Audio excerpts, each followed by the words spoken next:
আসসালামু আলাইকুম। আশা করি আপনারা সবাই ভালো আছেন।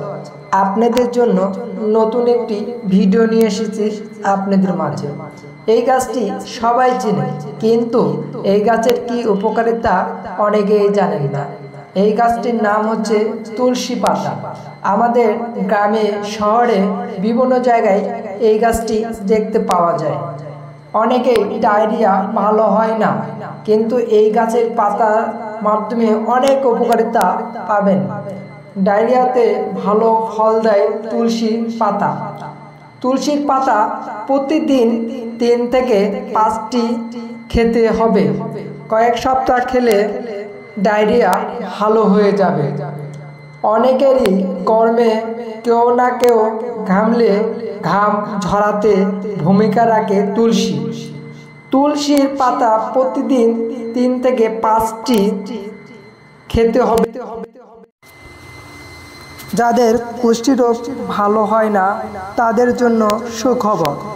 কুষ্ঠরোগ হলে তুলসী পাতার রস সেবন করলে ভালো হয়ে যায়। শ্বেত রোগে কিছু পরিমাণ তুলসীর পাতা সকাল, দুপুর ও বিকালে চিবিয়ে খেলে এই রোগ থেকে ভালো হয়ে যায়। তুলসী গাছের মূলের রস দাগের উপর প্রলেপ দিলে দাগও সেরে যায়।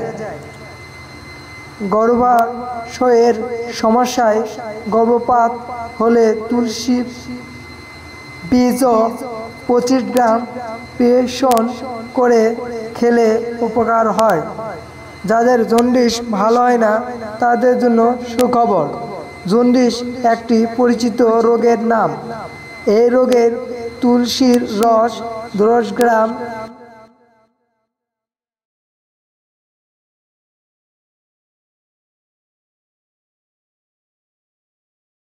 বলা যায়।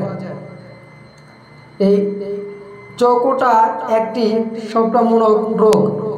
ঠান্ডা ও গরমে ঘোরাফেরার ফলেও এই রোগ হয়ে থাকে।